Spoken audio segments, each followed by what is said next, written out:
Okay, it's a bit after 3 o'clock in Central Europe.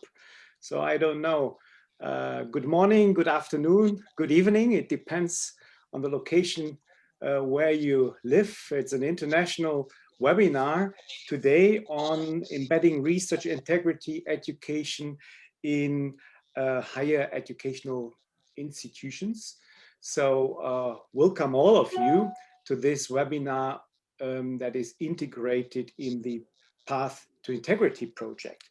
The Path2Integrity project is a Horizon 2020 project that tries to formulate criteria and prepare materials concerning the education in research integrity on different levels. And these different levels will play an important role in our panel today. Research integrity has its starting point already in high schools. Yeah, you know how pupils try to get best notes, for example, best grades. Not every technology to get best grades is in line with integrity, also in high schools. So we cannot start early enough with teaching research integrity. But of course, it's a hot topic in all of our university research institutions on different levels. And this is the topic of today's seminars. And I would like to welcome you all to this webinar. My name is Dirk Lanzerath.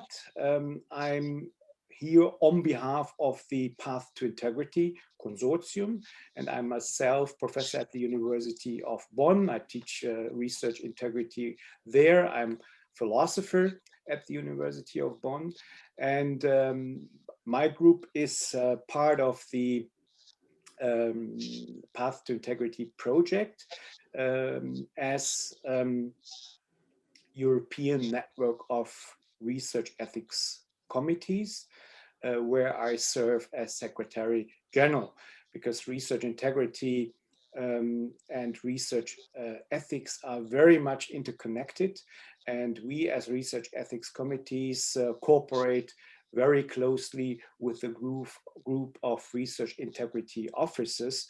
And this network in Europe is called NRIO.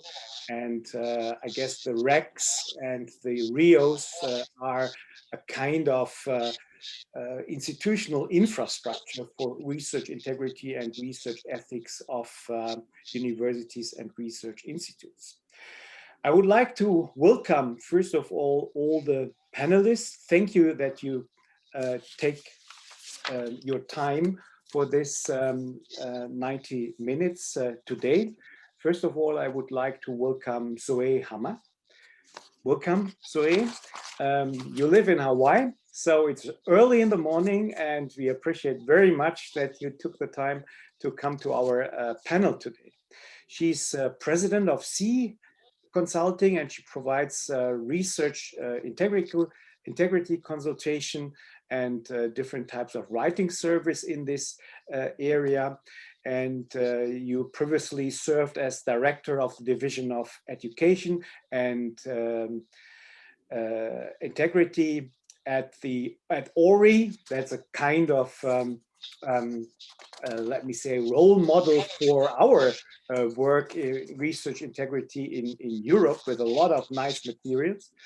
And you are the founding member of the African and Asian Pacific Research Integrity Network and adjunct associate professor at the University of Hawaii. So thank you very much for coming for today, and we are looking forward to the things you have to say today. Welcome, Iryna Degtyarova. So you are secretary of the Commission of Strategic Issues in Higher Education at the Conference of Rectors of Academic Schools in Poland, and member of the advisory board of the European Council of Doctorate Candidates and Junior Researchers, EUREC.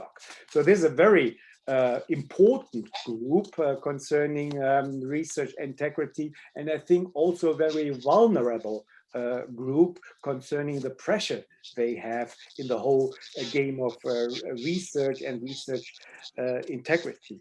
And you published also a book with a chapter on research integrity education. And you hold 2 PhDs, as far as I know, in linguistics and in public policy. Is that right? So thank you very much for coming and welcome to the panel. Jonas Åkerman from Stockholm. So you are the Research Integrity and Ethics Coordinator of the Stockholm University, and you are co-chair of IRMA's Ethics and Research Integrity Officer Network, ERION. And you teach theoretical philosophy at the University of Stockholm, but you have mainly recently the position as Officer of Research Engagement and Innovation Service, and probably this will take a lot of time at your place and includes very many tasks to support researchers, leadership at the university, developing policy documents, etc., etc. And you are also member and secretary of the Association of Swedish Higher Education Institutions, and they are the expert group on ethics. That is a very broad range concerning the different types of education in your country. And last but not least, Tomáš Foltýnek. He's assistant professor in computer science at the Department of Informatics at Mendel University in Brno in the Czech Republic. And since 2017, you are president of the board of the European Network of Academic Integrity, ENI. And you are a member of the Council of Europe steering group of Pan-European Platform for Ethics, Transparency, and Integrity in Education. And you participate in many international projects that are related to research integrity and research ethics. And I'm very much looking forward to your comments here on your panel. So, and the topic of the panel is now education, not just research integrity, but how can we teach research integrity? How can we embed the whole teaching process in our institutions? Because we have very many levels, we have different models, different kind of didactical strategies to do that. So I would like to start a first round concerning this general question. What do you think is a good level to integrate research integrity education in educational institutions? So who would like to start? At Women's Day, probably a woman. Zoë, would you like to start? Sure, my pleasure. Thank you, Dirk, and also to Tom for coordinating this session, and to my fellow panelists. I'm very honored to be among such distinguished and with diverse disciplinary backgrounds as well, which reflects one of our questions today. So in reflecting on this question, in fact, I was thinking about the fact that it really needs to be embedded at all levels of the institution. And ideally, as relates to the question about education when looking at younger students in primary school, even secondary school, really fundamental to reach people at levels where it's relevant. So this, in my view, would either be through trickling through all levels of the institution, starting from the top, and also beginning from the earliest phase of one's entry into the institution, whether that's through orientation or as a visiting faculty member, for example, having some kind of understanding about the culture of integrity at that institution. And then on a more formal level, in departmental and research team meetings as a standing agenda item, something that's often just raised in a formal way, but perhaps discussed in a more informal way. And then those kinds of casual conversations that happen much less so now that we're on Zoom, it all has to be scheduled, but particularly keeping the lines of communication open among peers and mentors and their students and staff, those whom they're responsible for supervising, so that there is a sense of not only leading by example, but also inspiring positive ways to embed education through those conversations about what happens in daily life, in the daily activities of that particular research team or group. Maybe just a specific question, because you mentioned the primary schools. I mean, in which way would you introduce here the primary schools? Is it so the general aspect, for example, about cheating, things like that, or how would you see primary schools involved here? Because they are usually not doing research. Yes, no, absolutely not. But really, because there is so little solid evidence that demonstrates the effectiveness of the kinds of training that we've been doing even in the United States for the last almost 20 years, as mandated by the National Institutes of Health and the National Science Foundation, we have these training programs, you know, at the graduate level and beyond. And yet we don't know whether it's actually changing behavior. And so many who have looked a little bit more deeply and even anecdotally at how those values are inculcated in an individual.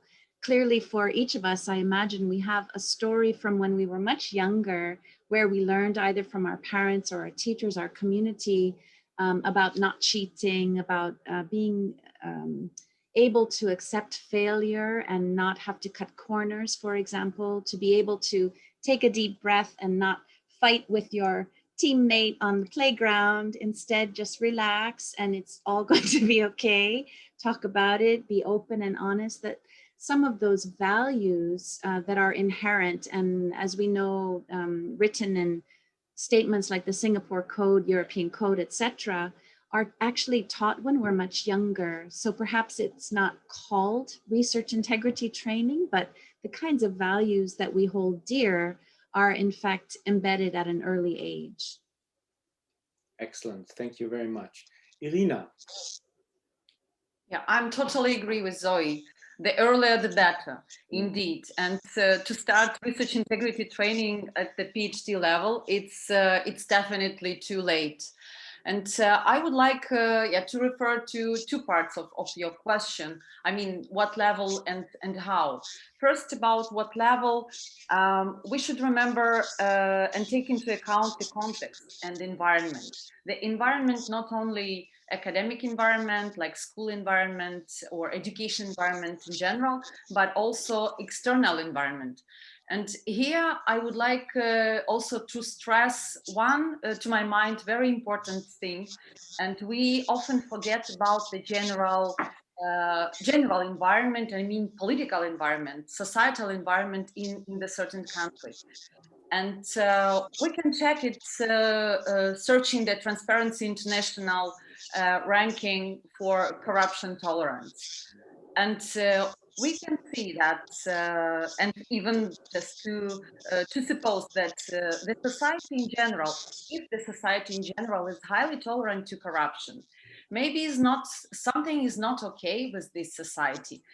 And violation of integrity, these issues will occur maybe more often in such kind of society, because misconduct, I mean, societal misconduct, public misconduct is within the culture.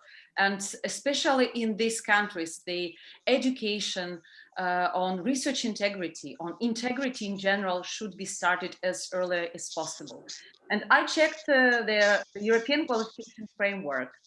And integrity, the skills on integrity are mentioned only on the EQF level 8, only for. But at the level 2, we can see basic cognitive things. And I think that Zoe, when suggesting starting training for research integrity itself, probably we mean this as a part of basic integrity skills. Then on the level 3, we are talking about using methods and instruments. And if we remind that research itself, I mean, research activity is a part of education. A lot of kids, even in the primary school, then secondary school, I mean, this middle school, then high school, they have a lot of research activities, but they are not named as a research in its big meaning, but they have its research nature. And they don't have enough maybe instruments of using these methods, using making a literature review or doing some kind of test in a more way which goes along with integrity principles and ethical principles. So research integrity is really highly welcomed at all levels of education, and especially in high school. But of course, if we are talking about university level, special focus on PhDs as its vulnerable group, yeah, that's pretty okay. And it should be, I personally believe, and my colleagues in EUREC, we believe that research integrity training should be the formal and obligatory part of any kind of doctoral training. And maybe it should be also a part of quality assurance, and it is actually in some countries when they have this quality assurance part of education, part of training. Good training, actually, it's not just rules, but of course they are, but also some practical things. So it should be a balanced form between like norm-based and value-based approach. But of course, it should be built around a single code. It's really easier. It's more feasible for all participants in this process, for students, for doctoral candidates, and for researchers as well. So maybe that's enough for this moment. Thank you very much, Iryna. So I'm very grateful that you emphasized the relation between our culture, our national culture, the culture of our society, and research integrity, so that it's not a separate world. Yeah, it belongs very strongly together. And also your that you mentioned the that we need more than rules and codes. I mean, the Greek word ethos, where ethics comes from, means character, habit. Yeah, this kind of behavior we need. So kids also need to understand that it's not only the result that counts. So maybe the result of cheating is productive, but it's also the way how the result is produced is important, and how I did it, yeah, with my character, with my personal nature and my own morality. So I think it's a very, very important point you considered here. Thank you very much. And if I may add, yes, one more thing, that research integrity, it's about actually practicing integrity, and it's not just about theory. Philosophy and ethics. And actually kids, they have ethics classes, ethics as a subject they have, but it's more theoretical one. So they don't have an access to those practical instruments, and they don't see how to translate these Aristotle's ideas to just very simple practical activities. And that's maybe the important issue. Yeah, I mean, there's exactly the Aristotelian term that ethics is practice, not just theory. Jonas, please. Thank you. This was really great listening to the previous two speakers. I'm looking through my notes here and what was some comments I had, but they've already been addressed to some extent. But I really like to join in emphasizing this the importance of establishing values. That now the early point, but also the thing that Iryna brought up at the end here. I mean, if you can learn at a very early stage that cheating is wrong. I mean, And you can have simple examples of cheating and so, I mean, kids can learn that. And that lying is wrong, you know. But to understand why harking or p-hacking is wrong, you need to be pretty advanced in your development as a researcher in a specific field and so on. So I think that's indeed one of the great challenges. Have a culture in which certain values are perceived as important and integrated into the culture and also into the system, and then via practicing your skills and through your conducting research, again, an understanding of what counts as violating these norms and compromising these values. I think that's an extremely important point. And in this context, I would like to emphasize, I mean, from my perspective as someone who works with research support, so in addition to, of course, ethics and integrity training is important, but also all the learning opportunities outside of the training programs. So I think, for instance, research support and also collegial discussions between colleagues, which was mentioned earlier. But every time a researcher contacts us at the research support office with an ethics issue, they will have an issue which is directly, which is real, which is related to their everyday practice.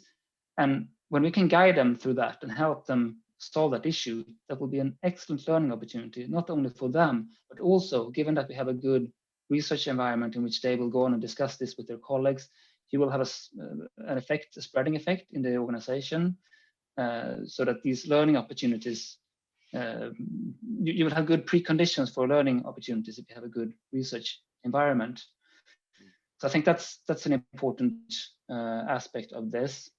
And I mentioned briefly also the system. I think it's very important to consider the system. And you can draw a parallel here between school kids and researchers. If school kid just sees that, well, anything, all that counts is that I get a certain grade, right?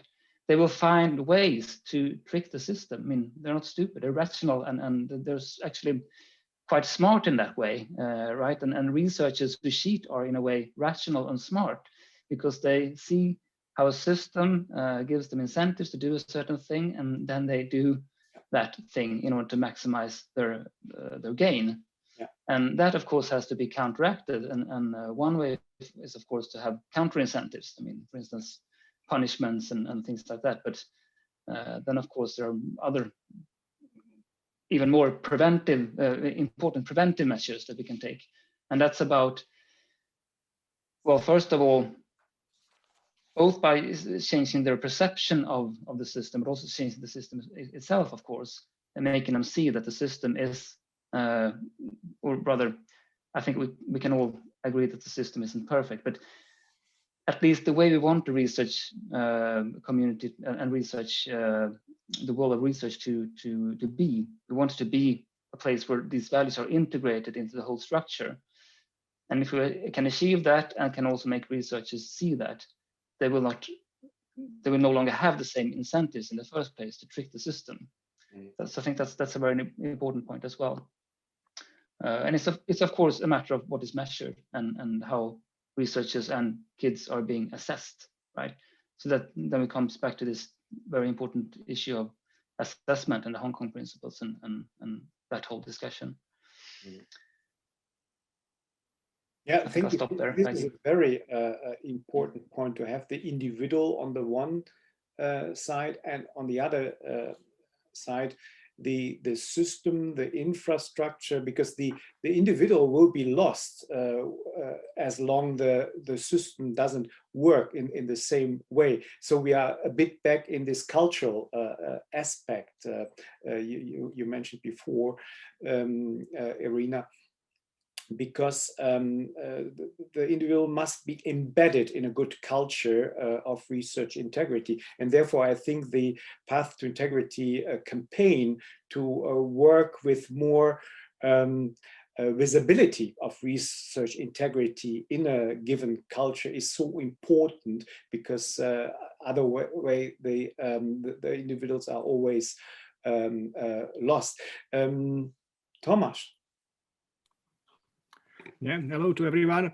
It's difficult to be the last one in the round because you already mentioned pretty everything which I wanted to say. So yeah, I completely agree that the early start is the best solution. Like the earlier, the better. It's also what the ETINET platform at the Council of Europe emphasizes, that academic integrity doesn't start at universities, in academia, because every student who come to the university has a secondary education before and primary education and even kindergarten. So I would say that the research integrity education should start as soon as possible, as soon as students or pupils are asked to conduct any experiment, to learn from that experiment. Well, which actually happens already in kindergarten, that kids learn from experimenting, and they should understand, like, good practice, what is necessary from, we would say, methodological point of view, but of course the kids wouldn't use this wording.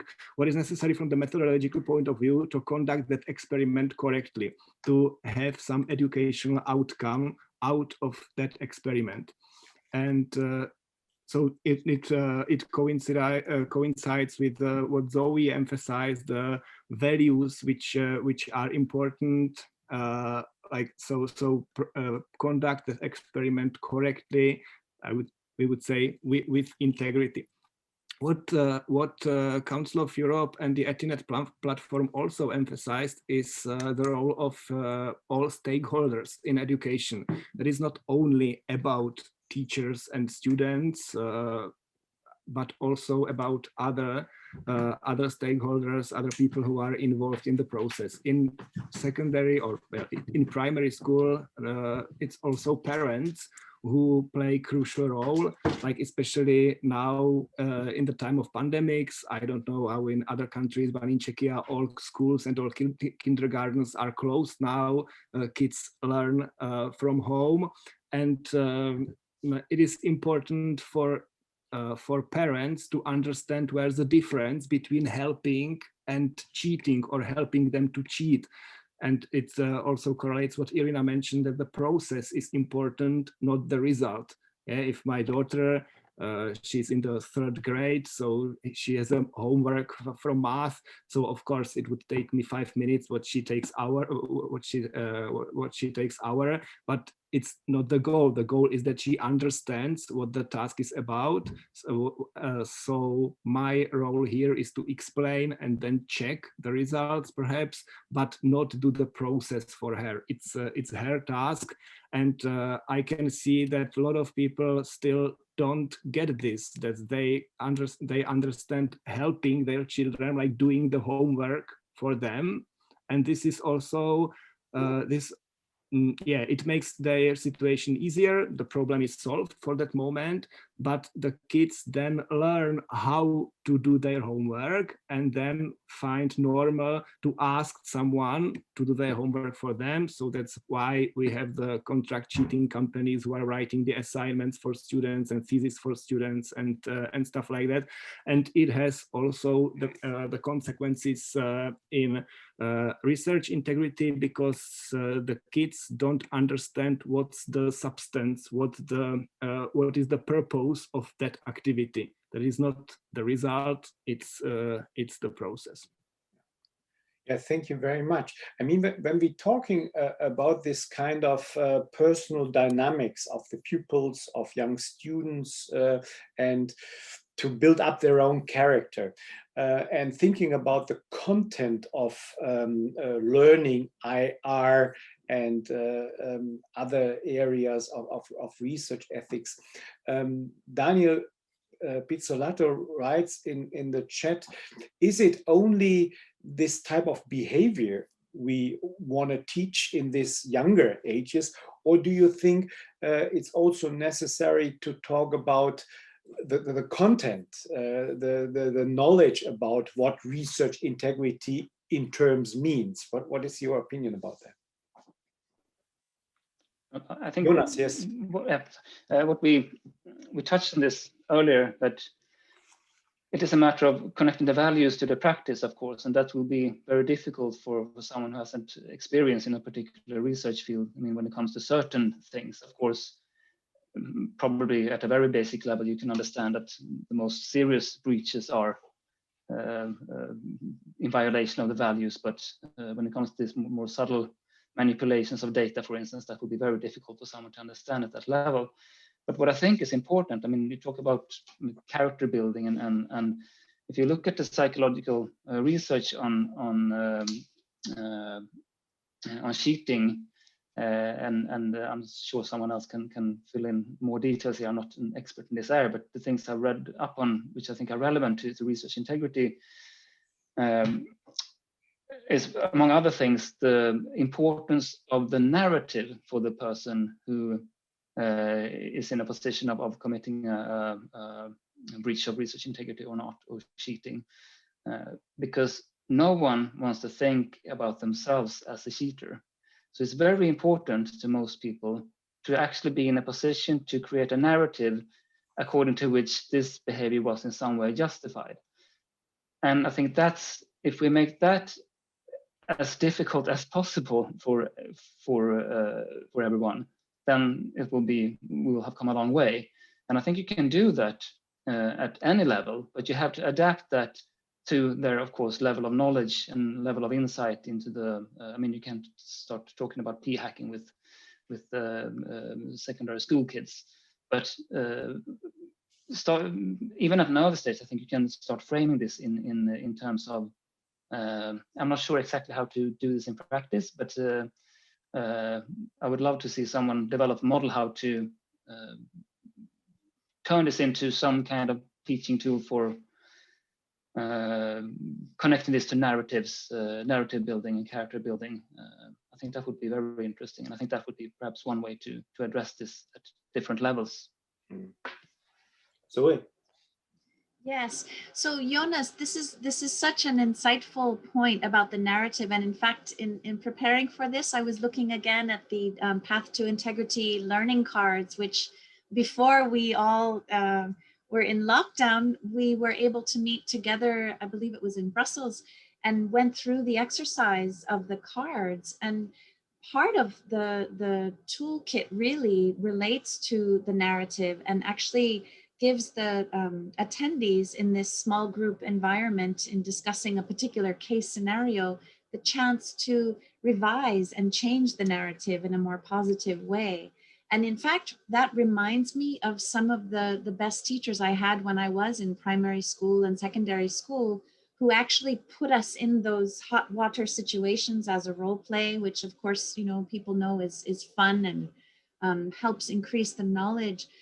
But I think in addition to that, it's also the skill building, not just around whatever methodology, but for example, for writing, for managing personnel, for managing stress, for being able to deal with failure and be honest about it, or to be empowered, for example, to ask for an extension on a deadline. If an experimental result is not forthcoming, to be able to say, I just can't get it, rather than try to create a pathway that achieves that temporary success, but has potential long-term consequences. Iryna, please. Yeah. We have the question, which uses this RI-related knowledge. And I would like to stress that the training issue is not like the single issue which relates to research integrity, which we would like to embed in the institutions. We should create the ecosystem of research integrity. And it's not only training. Training is only one, not small, but one part. That's also the matter of regulations. They may be formal or informal. Even in schools, secondary schools, they have different school statutes, schools regulations. And maybe kids are not aware what is inside, but I'm pretty sure that this virtues and values part is the part of these internal regulations. we have European Code of Conduct for Research Integrity. We have national codes of conduct. We have university different types of internal documents. In Poland, for example, there is a separate ethical code for doctoral candidates. But do doctoral candidates know what is inside? So do they have this RI knowledge? I mean, the procedures, not only the idea, but the procedures. Then again, different incentives to practice good, to do good. Then different procedures on how to handle allegations, how to report, for example, how to bring the topic to the discussion, to whom to report, the issue of whistleblowing, and what is next step, yeah, the sanctions. And all these issues, all these parts are the parts of the ecosystems, and training is only one smaller part. And maybe this very concrete knowledge is actually not being delivered to students, to doctoral candidates, to how to do it, how to report, how to protect myself if I'm not okay with some kind of unethical behavior, some kind of misconduct, but how can I report it and not being bullied after that? So that's really very important issues, and we should take it into account. Jonas actually mentioned all these different points. Tomáš. I would say that it's from like three things which we usually have as a learning goals, like knowledge, skills, and attitudes. I think that the earlier the better applies mostly for the attitudes. Then should come the skills in terms of like proper conduct and proper what I say research methodology. And the higher we are in the hierarchy of education, the systematic the education of research integrity should be. So I would say that the knowledge is what systematizes the research integrity education, and perhaps this should come at the university, or maybe in the secondary education. But I would not say that it's crucial point earlier. Earlier, really, the attitudes and behaviors are important. But of course, for the PhD candidate, they should know at least that three cardinal sins like falsification, fabrication, plagiarism, and all the stuff beyond that. But they can contextualize this knowledge only when they have the attitudes already developed. So I would start with the values and then come with the knowledge later. In my teaching experience, I see a very important role of our seminars in research integrity, research ethics, that students on different levels come together here in a kind of closed workshop of kind.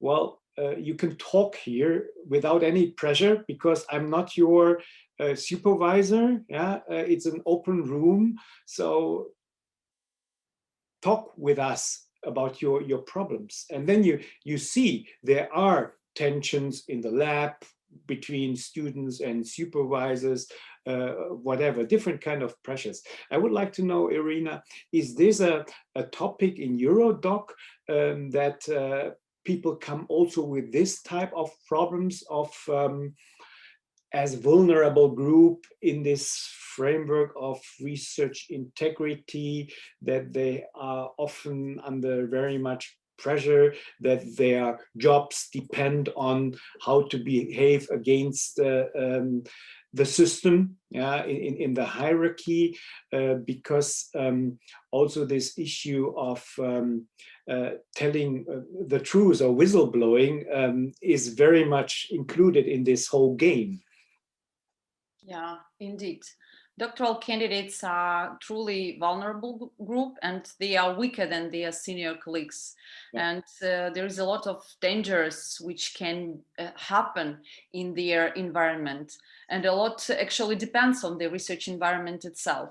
But here I would like to stress the issue of supervision. So the supervision and supervisor is actually one of the key point in the whole story of research integrity training for doctoral candidates, because supervisor or supervisors is or are the people which are in this contact. I mean, this model when we are learning by doing and learning from someone, from our senior colleague. This idea is really very important. And in our study, the issue of training supervisors and training senior researchers was actually raised by doctoral candidates and by organizers of doctoral training in the universities. But at the same time, we see that it could lead to a great resistance among senior colleagues because they don't feel that they do really need it. They understand, maybe misunderstand actually, research integrity. It's something which is necessary at the initial level, at the early stage of the career, but it's not about senior colleagues because we don't have any problems with it. But recent situations, documents, and concerns about academic freedom actually shows that the issue of research integrity is closely connected with academic freedom. And that means that it's closely connected with all types of researchers. Yeah, not only early career researchers. And we would recommend to introduce also trainings for supervisors, at least for supervisors. But of course, this type of training could not be like a formal one, classes, teachers, etc., but at least in the form of open discussion, at least in the form of dialogue, sharing the knowledge, discussing dilemmas. Without open discussion, it is not possible to embed the culture of research integrity in our institutions. Jonas. Thank you, Iryna, for raising this point. I think it's very important. I just like to add, mention a perspective that something that we see a lot in our support activities, and that's, I mean, you're perfectly right that the senior researchers are harder to reach. It's harder to get them to really engage in these kind of activities, learning activities, when it comes to research integrity.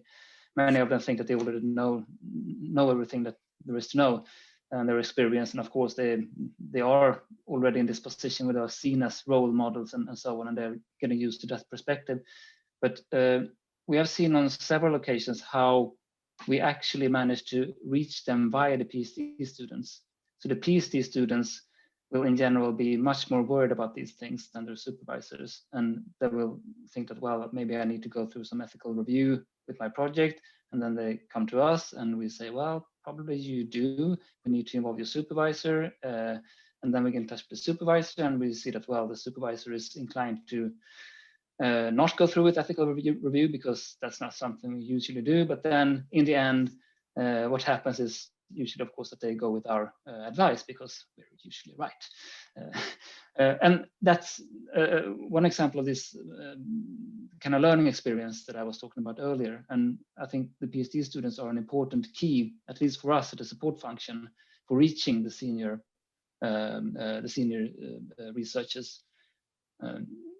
But of course, in addition to that, I think you should have also education and special activities directed to them as an audience, as a direct audience.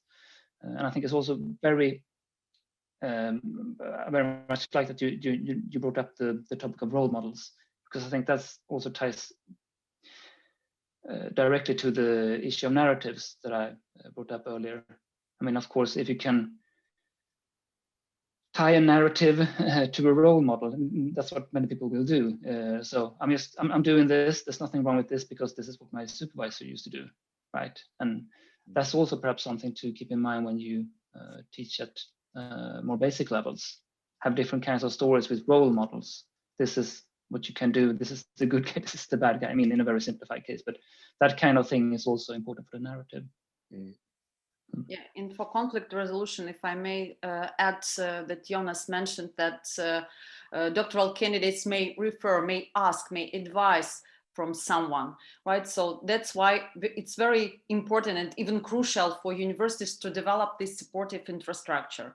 Will it be persons of trust or academic ombudsman or doctoral candidates ombudsman? In Poland, the universities have their own doctoral candidates ombudsman. So, and these ombudsmans can be referred to with the issues of conflicts with the supervisor, because the conflicts with supervisor, if it really occurs, it goes beyond research integrity topic, like bullying, mobbing. It's not just about integrity itself. I mean, research integrity. It's also about different mental health and research environment issues. And such kind of conflicts, they should be resolved in some certain way. And universities should develop these different types and forms of supportive infrastructure.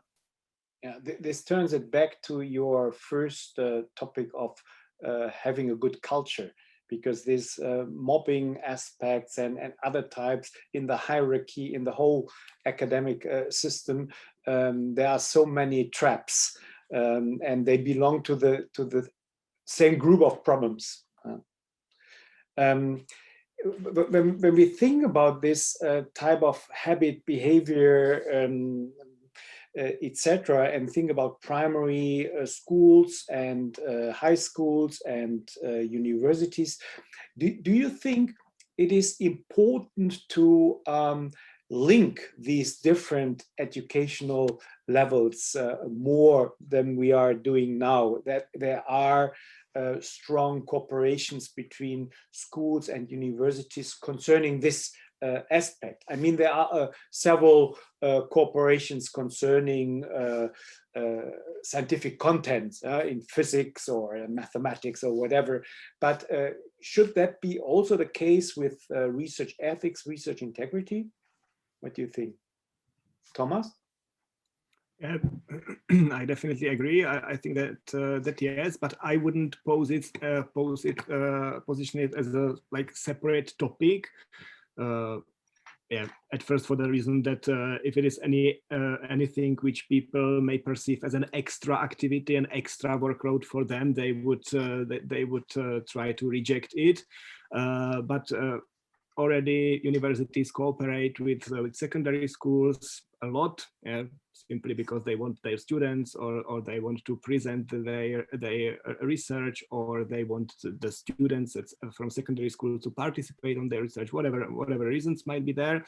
And I think that this has a big potential, that the research integrity should be embedded into that cooperation. So it doesn't have to be any extra activity. Nobody has to be obliged to devote any extra time to present research integrity at the secondary schools. But it's I like the comparison of integrity to salt. It's like that you have a meal, and like putting salt into it doesn't mean any extra activity, extra workload, something which you should deal with and talk about too much, but you simply need it there, because otherwise the meal is not good enough.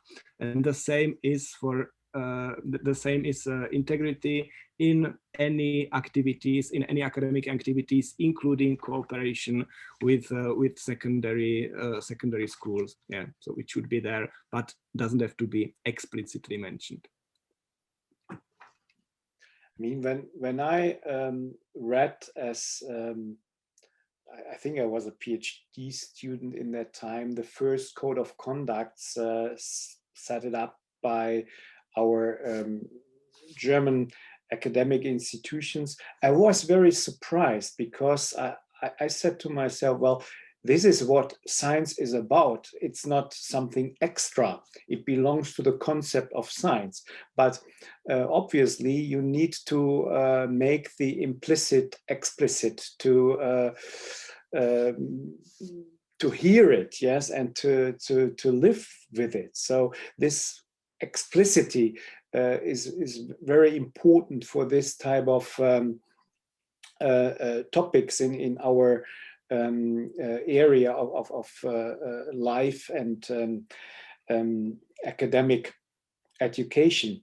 So when we think about these different ideas on research integrity and how to teach it, do you think it is important to look at the different disciplines so that we have a very separated education concerning social sciences, humanities, natural sciences, etc., or should it be on a much more general level? So do we have to consider these different methods of the disciplines related with research ethics or research integrity, or should we more act on this general level of a research institution or a university or whatever?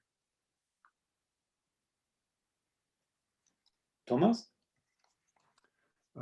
Because I would say your mic was not muted, so oh yeah. So sorry. Okay, so I would say that the discipline-specific issues are rather minor. Last year, I was leading a group from 8 different Czech universities, and we were developing a handbook about student plagiarism. And at the beginning, there were also opinions like that it is not possible to create a handbook which all people from all the universities, from all disciplines would agree on. But then when we were discussing the topic, we always found out that what is the substance of the issue, it is not discipline specific. There might be some discipline specific details, some implementations details. When I use the plagiarism as an example, for example, is the citation style. Some disciplines tend to use APA style, some disciplines tend to use IEEE style, but it's really a detail. It doesn't matter. The important thing is what you should cite, what you should reference, and what not. And the general guidelines in this aspect are not depending on any discipline. So I would say that this is extendable to other parts of research integrity as well, that the very substance is discipline independent, and then there might be some discipline specific implementation issues, but the values are same in all disciplines. Mm. Other ideas on that? Yeah, I could. May I? Jonas? So, okay. Iryna first, yeah, okay. Yeah, thanks. I would say that we shouldn't choose these or that. They should have both. And there is no obstacle to have actually both.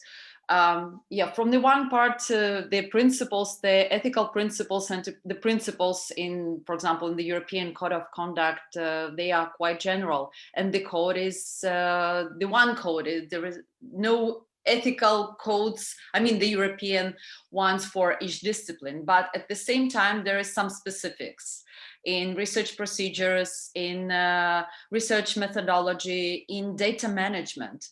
The data management in linguistics or in chemistry or in IT sciences, they are quite different, and some maybe specific issues can be related in some certain disciplinary environment. But here I should say also the mobility, the role of mobility here, the role of mobility is really very high.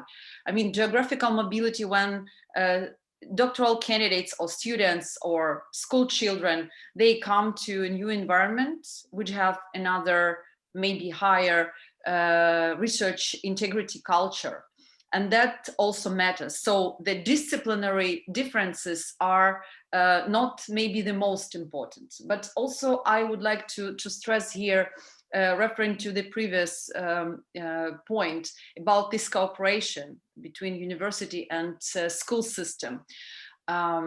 we forget who trains actually teachers for secondary schools. So teachers' education, maybe it's the primary destination for research integrity training and embedding research integrity to different levels of education, and including professional enhancement for school teachers. So that's the field universities are responsible for, and also different teaching methods. Different teaching methods in research integrity, also using enormous resources which are available nowadays due to European projects, and including Path2Integrity. Yes, thank you very much, Iryna. Zoe? Jonas. No, Jonas. Yes, okay. Yeah. Okay. Yes, I agree with both previous speakers. Of course, the values are in general. We have too much unity on the panel. That's not good. Sorry? We have too much unity on the panel. That's not no, good. But I was going to follow up with the disagreement. No, not really disagreement, but an additional point is, so one thing I think is that disciplines are different in certain respects is a fact. And I don't think we should neither exaggerate this fact nor downplay it too much. One thing that I think is important is to understand other disciplines for at least two reasons. One is that by seeing how things are done differently in another discipline, you can learn things about your own discipline, right? You can see why there may be ways of improving your own discipline in certain respects by seeing how others do it, or you might get a deeper understanding of why we do this thing in my discipline but not in this other discipline. So I think that's one way in which disciplinary differences can be an asset in education as well. You can emphasize them in a way that's very I think can be educational, but also for some issues in some contexts. You need to see these differences in order to be able to drive common initiatives. And I'm thinking this relates to what Iryna said about data management. So the move to open science, for instance, if you're going to be able to unite researchers behind some kind of common effort here, I think you need to they need to see that disciplines are different when it comes to how open you can be with your data, for instance. In some disciplines, it's not just an option to be open. You can share your data, while in other disciplines it's almost misconduct not to share your data set, right? So there are huge differences in this area, and it'll be, I think, one problem with the discussion on open science is that sometimes there's too much focus on the easy areas of research. The research disciplines in which it's very easy to share data and be open, and not enough emphasis on the practical problems that this raises in other disciplines. And that might lead to disunity among researchers when it comes to how to actually go about with this initiative in practice. So I think that's one way in which disciplinary differences are very important to uncover and be aware of. Zoe. Yes, I'm conscious of our time also, and want to make sure we have enough time for discussion with our attendees. And along those lines, I was thinking about the SOAPs for RI project, which is also funded by Horizon 2020. And Daniel Pizzolato, who is with us, was involved in some of the co-creation workshops, which for me were the kind of activity that should occur, whether it's around embedding the education within the institution and also the reporting and all of the issues that we're discussing. But one of the things that I think we are missing is the importance of actually looking at the incentivization of the positive behavior. So Tomáš, in the beginning, you mentioned, your third grade daughter comes in and she may ask for help. It would take you 5 minutes. I was imagining a very busy PI, let's say in any discipline, and whether they actually have the time to be able to spend and the patience, and this concept of actually training supervisors, I think, must occur through co-creation, so that they are brought into the fold in a way that acknowledges their wisdom and also perhaps gently nudges some of their behaviors that may no longer be acceptable. And therefore, some of those disciplinary differences, which are really fundamental, I think, in making it relevant, are also similar to cultural differences. It's part of why we have had lots of discussion around the possibility of a global code of integrity, but also vibrant debate about whether authorship standards or hierarchy, power imbalance relations differ in different countries, and whether those differences can actually be brought into a harmonious code that isn't so vague that it's actually rendered meaningless. So I guess I agree and disagree at the same time that we really need to focus on some of those differences in making it relevant to people, so their eyes don't gloss over if you're talking about biomedical research to an engineer or a lawyer, for example. So agreeing and disagreeing, and hoping we can hear from our attendees too. Yes, and that was a good remark, Zoe. So we are open for getting more comments and questions from our attendees. So we will read them in the chat, and we're trying to discuss them as deep as possible. So please feel free to write in the chat. I mean, when we discuss this aspect of pressures and different incentives in research, there was one remark in the chat: is such a situation we have right now, COVID-19 research on vaccinations, on new medications, etc., etc. Do you think that this could disturb general ecosystems of research ethics and research integrity, because the incentives are so high to develop something, etc.? What do you think? What is your experience in that?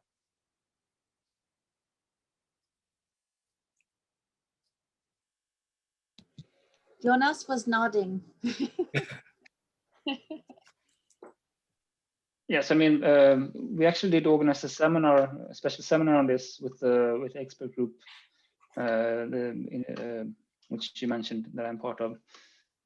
So we brought up this topic, and there are several. There are a lot of issues. I mean, one you're pointing to here is the pressure to find solutions. I mean, published. It's a very quickly developing area, and there's an urgent need for results. That's of course one thing that may create problematic incentives. And you also have these fast tracks for ethical review. I mean, there are a lot of things that need to be managed in a very careful but still efficient way, because we can all see that there is an urgency here. But I think this definitely provides some problematic incentives.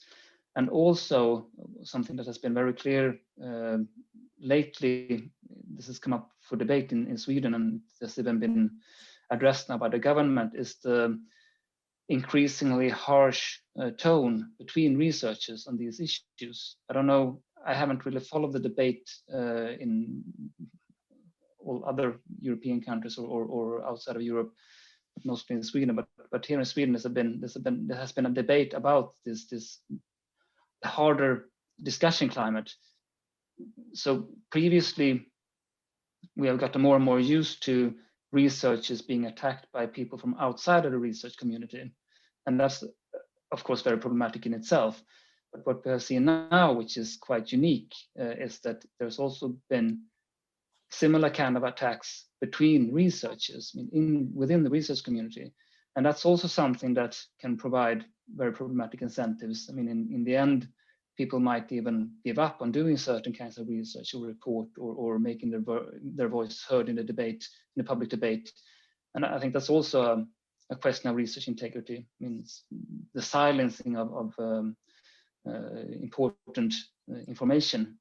So we actually did have a researcher in Sweden that decided to leave, give up some of his research, or at least and not being part of the public debate anymore, because he had received so many threats and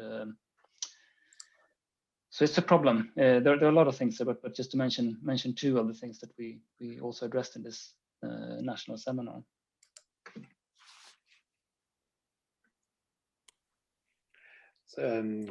Tomáš? Yeah, I want to say that the system as such, like naturally incentivize quantity rather than quality, and this is the main issue for the policymakers, to incentivize quality instead of quantity, because that's where all the research integrity lies in quality.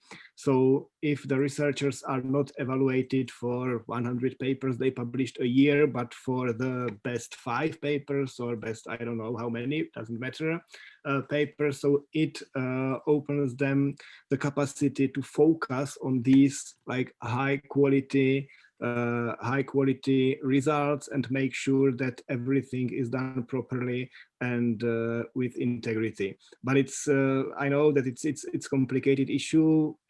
We can and it has different connotation on the level of, let's say, department and university, and then on a national level where you have to distribute money between institutions. So it is really difficult to focus on quality rather than quantity, because there will be always pressures that, yeah, look, we have these thousands of papers and nobody cares and how bad it is.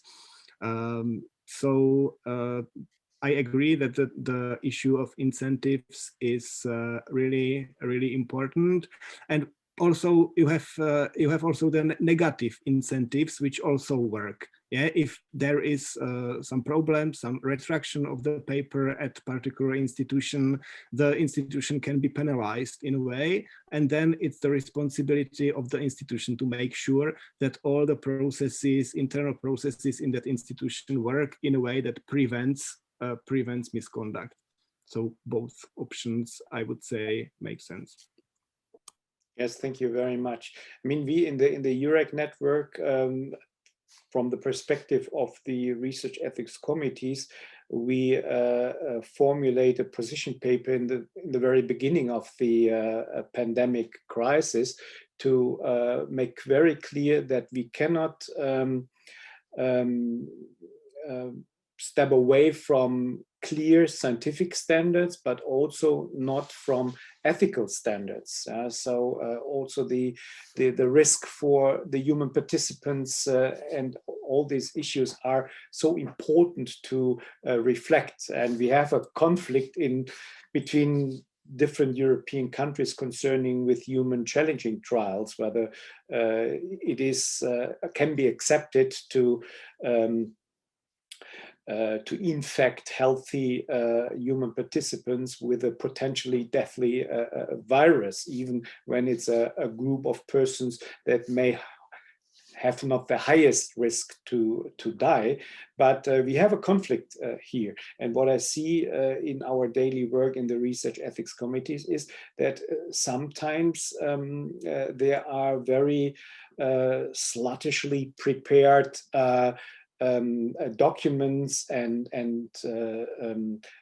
projects we cannot cover by our usual criteria concerning scientific and ethical needs and requirements. So we need to consider as ethics committees, and therefore also in these situations I think research ethics and research integrity is very important.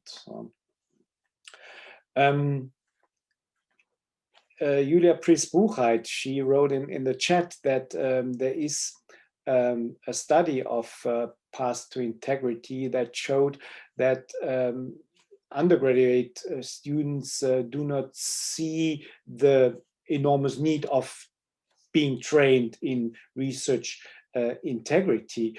Do you think, do you have ideas why this might be the case, and are there could there be a strategy to overcome this type of gap in these ages? Any ideas? Zoe, yes, please. I was thinking about, again, Tomáš's example of the salt.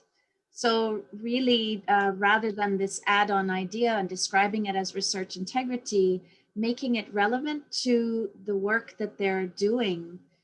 So for example, if you are writing a paper, whatever your field or discipline, even at the high school, secondary school level, how do you cite your sources? How do you write? How do you do your research? How do you present it? How do you acknowledge your co-contributors, if any? I think the sort of starting from the very beginning when you go shopping for your ingredients or order them online, and then going through the process of actually doing every step with deliberate intention, and also engaging in the self-reflection that will allow one to think about questions like loyalty and how does one blow the whistle on a friend or a lab mate and understand the implications of doing that. I think is the kind of thing that students at that level would certainly understand.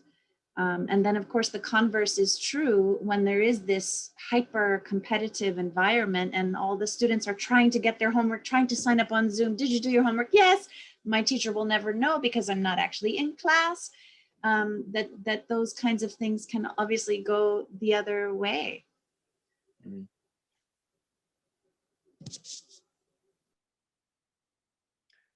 Yes, thank you very much, Zoe. I mean, do you, well, when I reflect the European Code of Conduct concerning research integrity, I think this idea of research integrity there is rather broad. So there is one principle that says, well, there is a responsibility for society. So this includes our culture, also ecosystems, colleagues, etc. So do you think this is a good frame, or isn't it a kind of overburdening situation for the responsibility we in research as scientists, as researchers have? Because it sounds a bit like we are now those who are responsible for the development of society, ecosystems, culture, etc., etc. Is it the right way to cover research integrity, or is it maybe a step too far? What is your reflection on that?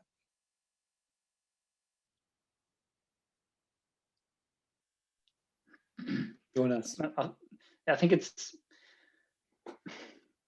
I've been discussing this with some people and also researchers.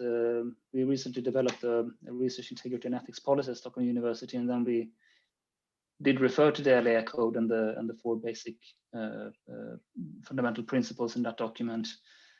And this was one of the principles that was discussed. And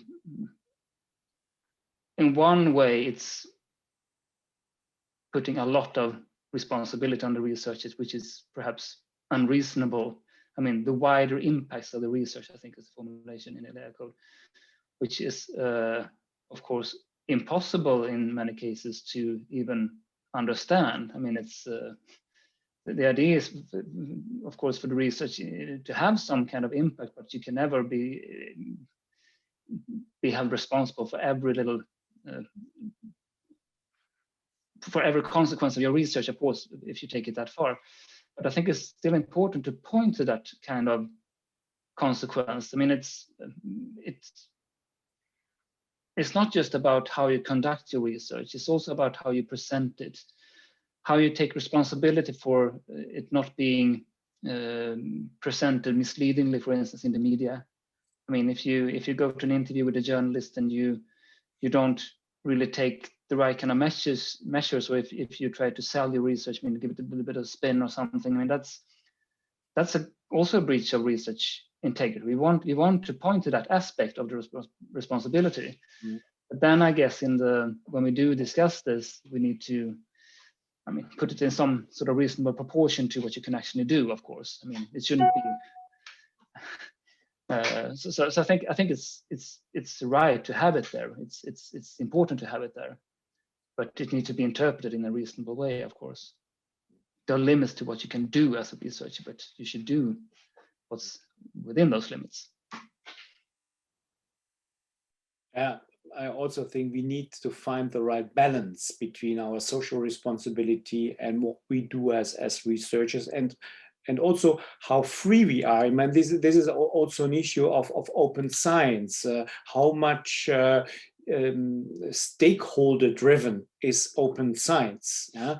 I mean, we should be also, as researchers and scientists, as universities, be free to define our research subjects ourselves, and not only driven by any kind of incentives from different types of stakeholders, without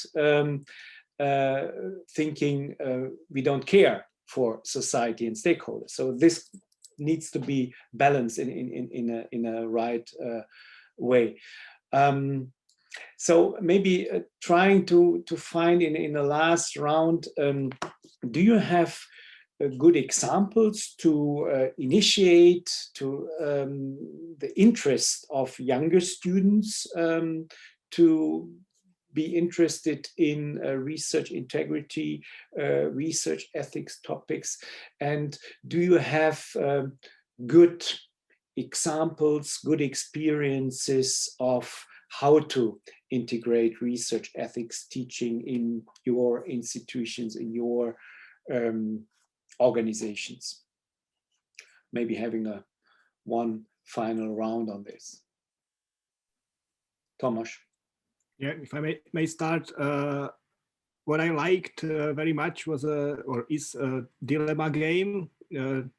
I'm pretty sure that you are aware of that, developed by Erasmus University in Rotterdam, and we found it really useful way how to bring students into discussion, how to motivate them to even think about these issues. So this is really useful thing.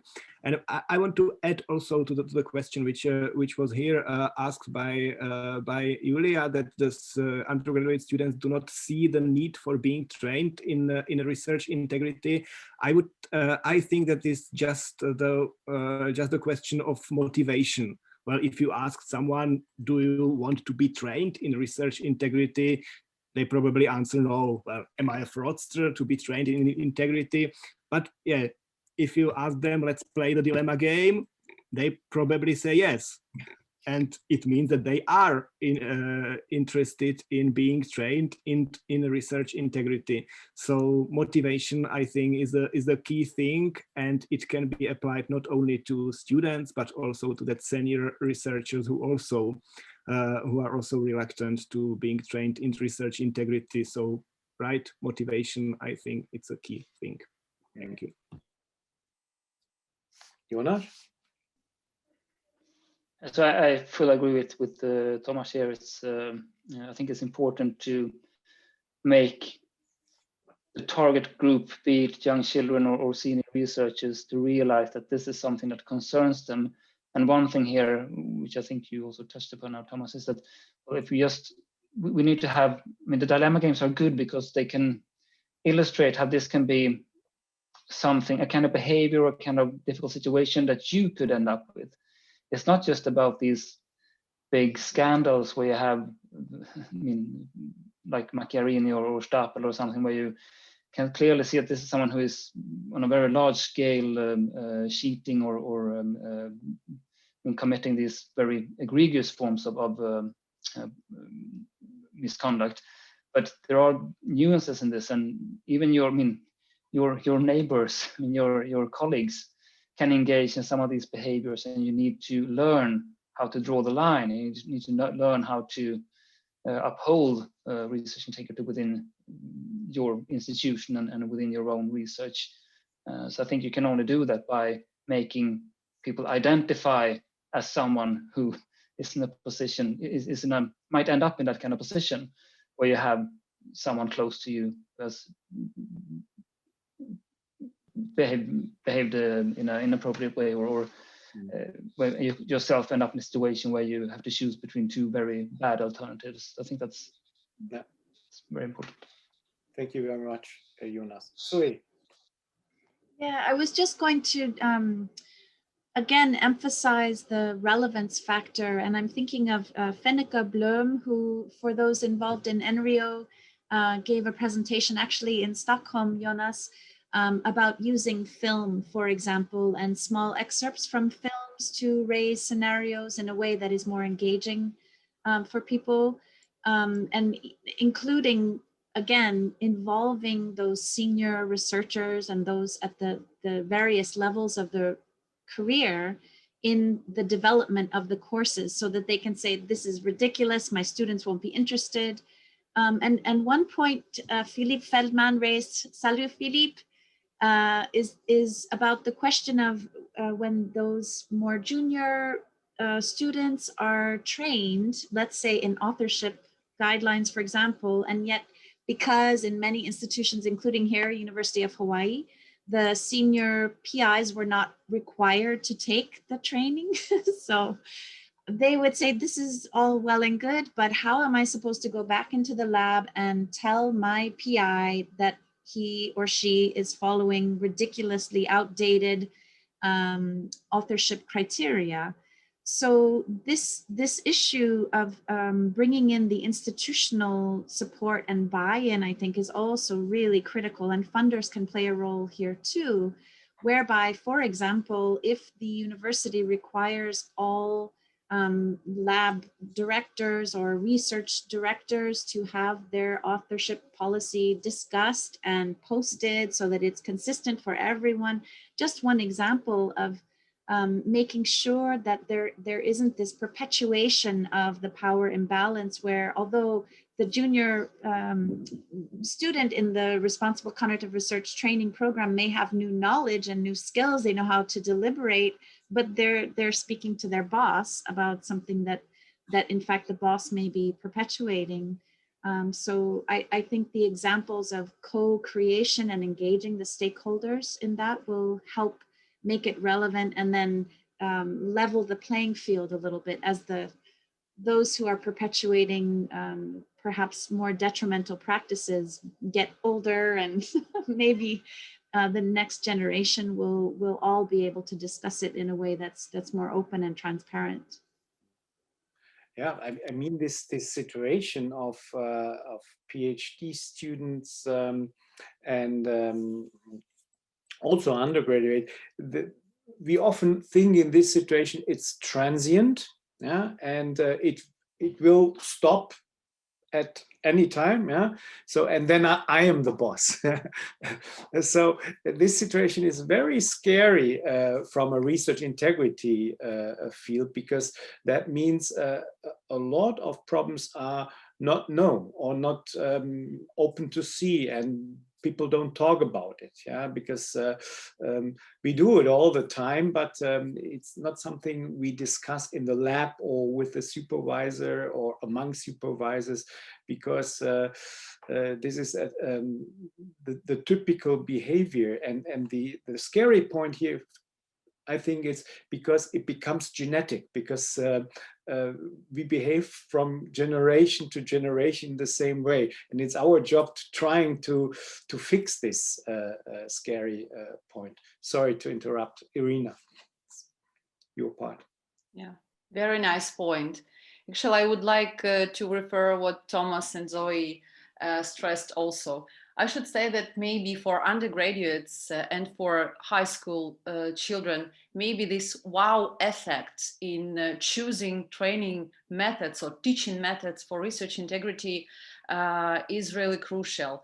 And I like the idea to teach based on some films, on some movies.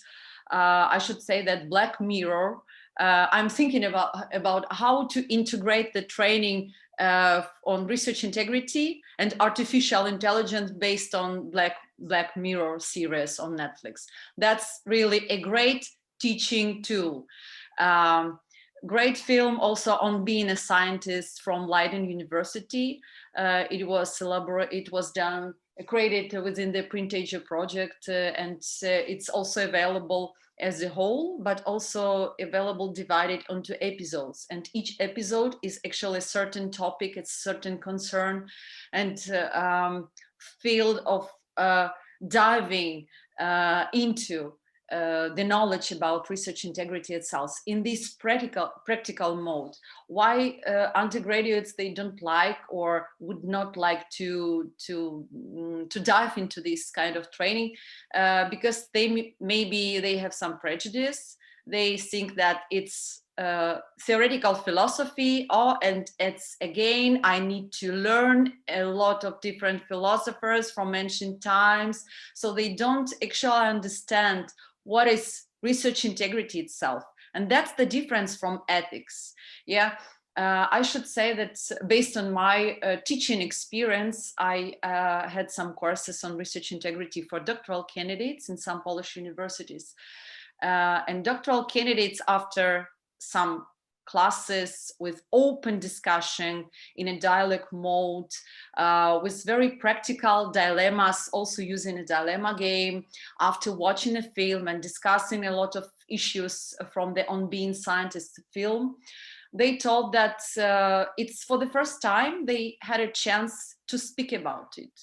After all the courses on ethics, after all the courses on philosophy they had when they were undergraduate, after the course on general ethics for doctoral candidates. So maybe this is the answer. So we should, as teachers, as university administration, we should create this open space for safe and confidential dialogue about these difficult, tough issues, and show doctoral candidates or undergraduate students that research integrity, it's not philosophy, it's not theory, it's practical issues.